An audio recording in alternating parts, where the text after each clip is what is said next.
It is Tuesday, August 27th, 2019, and this is the Pro and Con Show, and I'm your host, Michael James Ott. Welcome to the show. Around 15 minutes, pretty much every day. And yeah, the intent is to talk about the issues and try to open up a dialogue and be open to opposing views, kind of thing, at least open to listening to opposing views. Okay. Focusing on the facts, the who, the what, the where, and the when, and trying to eliminate the opinion out of what we're looking at. And I look at many different websites, some of them left-leaning, some of them right-leaning, because it helps you see the kind of bias that comes through the different information streams that are available to you by comparing them. Just like you compare used cars or brands of dish soap or whatever. So today, what I want to talk about, there's a lot of discussion about Medicare for all and healthcare plans and what is and is not affordable and what kind of plans we should have. And more than one of the candidates have brought up that it's not just the plan. There's other aspects to it, and a big part of why healthcare isn't affordable is we are destroying ourselves. So I have said in the past and saying again today that we have to change the way that we eat, the patterns that we eat, the types of food that we eat, and what our wonderful capitalist system has done, excuse me, is, hey, they're delivering what we want. There's lots of prepackaged food, super convenient, has all kinds of stuff that we love to eat, so salts and sugar and fats and stuff like this, carbohydrates. Other simple carbohydrates and on and on. And even like the cheapest foods, the lowest cost foods are very often these quickly available fast food kinds of things. And the outcome of this is like many times it happens with with capitalism, is that there's unintended consequences. And the unintended consequence of us being so efficient in making food that people like, but isn't good for us, is that we're eating a bunch of food that isn't good for us. And so I wanted just to go through a couple of different things here. So here on Huffington Post, there's an article. It says, Popeyes has run out of chicken sandwiches and customers are beefing. So one of the things that the journalists are having a little bit of fun with is just food. It's not serious. So let's have a little bit of fun. And apparently what happened is Popeyes came out with a chicken sandwich that was similar to a pretty good competitor, apparently, to compare to the sandwiches that are offered by a chain called Chick-fil-A, which is famous for their chicken sandwiches. And so they came out with a sandwich, and they thought they had enough inventory to provide these sandwiches for like 7 or 8 weeks. And then the demand was so high, people wanted to try them. So that's America. They ran out of these sandwiches in 2 weeks across the nation, and they're on, obviously their supply chain is in trouble, so they're trying to get them back into the stores, the Popeye stores. This is, whether it's ice cream or chicken sandwiches or corn dogs or pizza, candy bars, potato chips, all this kind of stuff. Wow, we're really good at eating it. And, you see it in the streets. You walk down the street and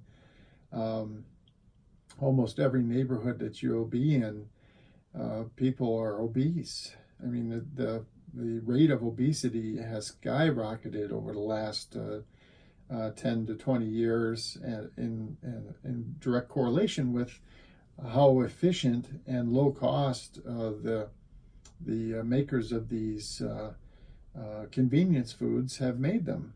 I mean, it's, and so they're doing exactly what we're asking them to do as consumers. The problem is that we shouldn't be asking them to do that. We should be asking them to make something that's more healthy for us.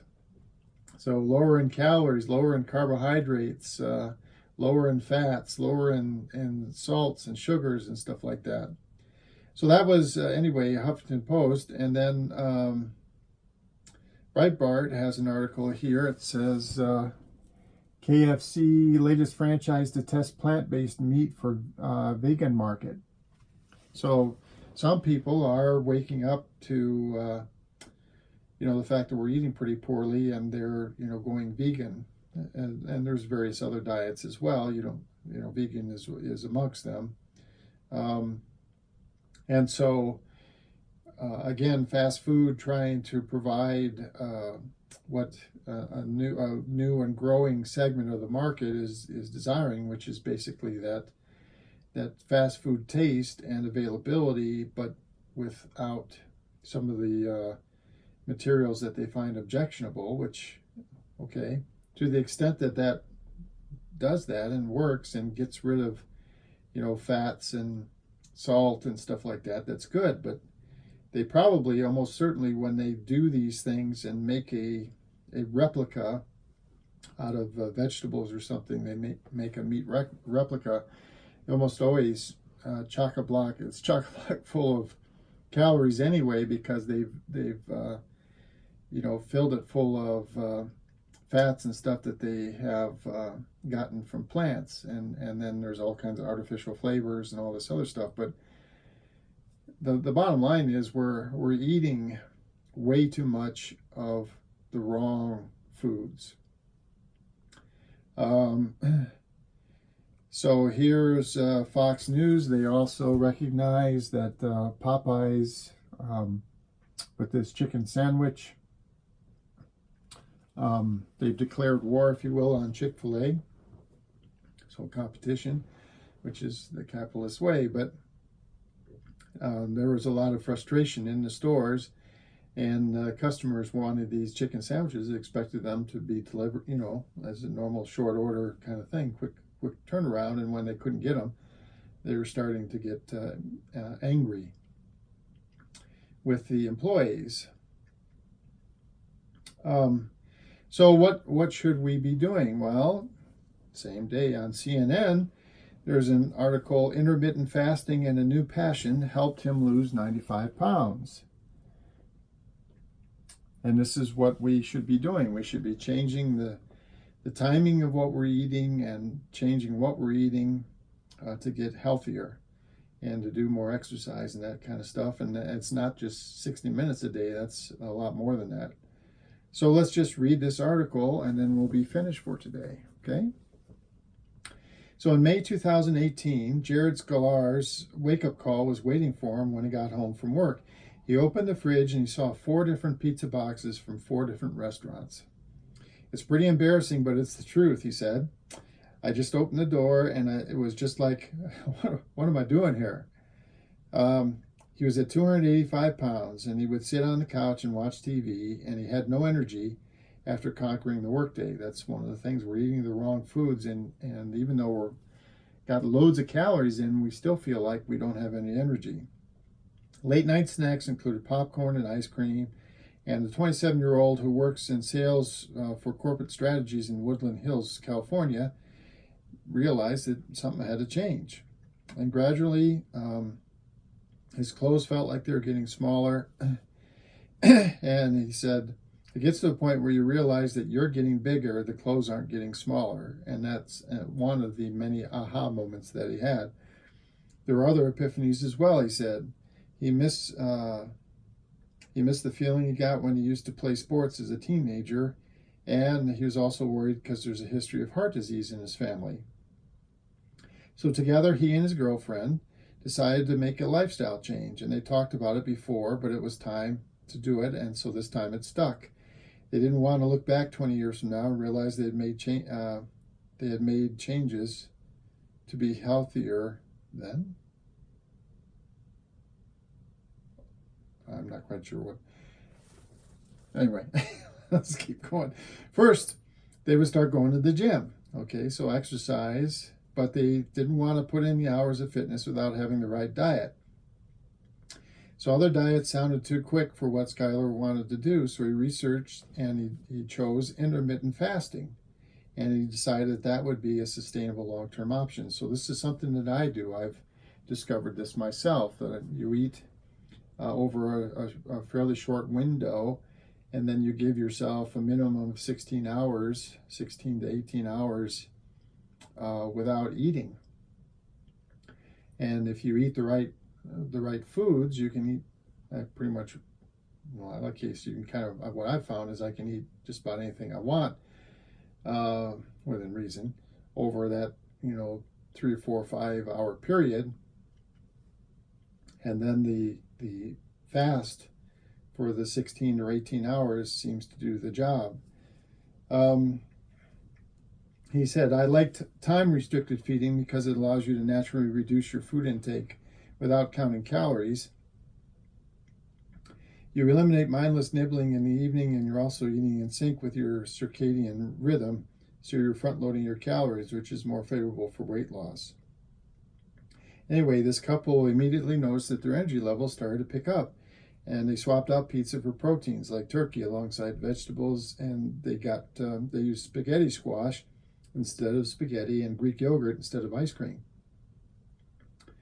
When you're eating only during an 8-hour period, you do want to follow good nutritional guidelines, including use of protein, fiber, and plenty of fluids. Skylar loved eating healthier options, but sometimes had a hard time getting up and getting as motivated to go to the gym. So they decided to bike.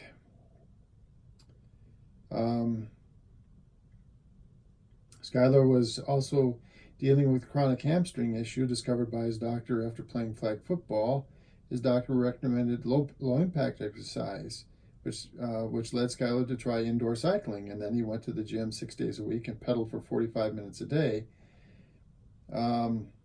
They tried working out together, but they found that they slowed each other down, so they do their workouts independently. They cut back on carbohydrates and replaced a lot of red meat with leaner proteins like fish and chicken and turkey.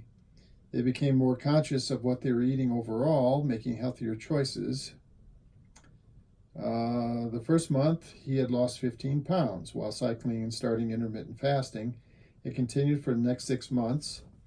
Skylar fell in love with cycling. The combination of the music and the calories burned during session fueled him to continue. I use an elliptical, and the elliptical's in a room with a large television.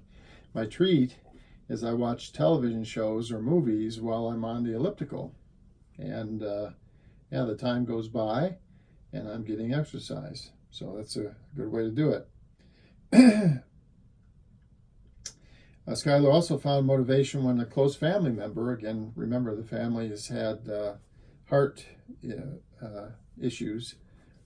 A family member had to undergo triple bypass surgery in October. So again, something close to you kind of brings it to the fore here. When you see that person in the hospital going through that, you just think to yourself you never want it to happen to you, and you want to prevent it from happening. That was my why. That was my light bulb moment where I knew that not only did I keep this going, lose the weight for me, but also need to keep it going for my future self and everybody else around me. So over 6 or 7 months, he lost 95 pounds. Eventually, one of the instructors pulled Skylar aside and told him that he should start teaching an indoor cycling class, and he's been teaching that for about 6 months now. For his girlfriend, the changes have been more mental than physical. She's lost 12 pounds, but she loves feeling stronger. On a busy day, the hour I'm going to the gym is something I'm giving myself, she said. when you realize you're gaining more muscle and feeling better every day, you can feel yourself getting stronger. That's the big thing. I had never stayed with a workout long enough to feel those changes after months. It makes me feel better every day to slowly see these changes in my body. Okay. So they're actually even looking at training for a triathlon now. And this is what he looks like today. Over 95 pounds lighter, and obviously in much better shape and feeling a lot better about himself.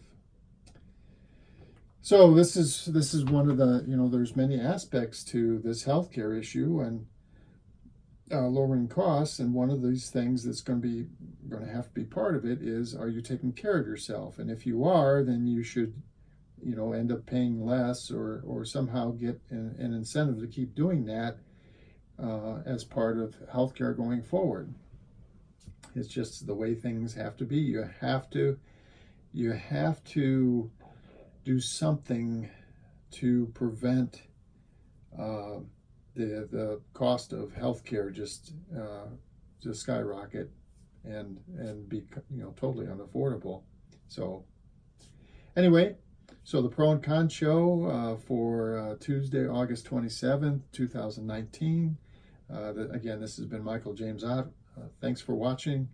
I look forward to talking to you again tomorrow. I'm going to be on holiday for about 10 days, so starting August 30th. But, and so I won't be doing the show for maybe 10 days or so. But until then, I'll still be here. And after then, I'll still be here. All right? And until the next show, bye for now.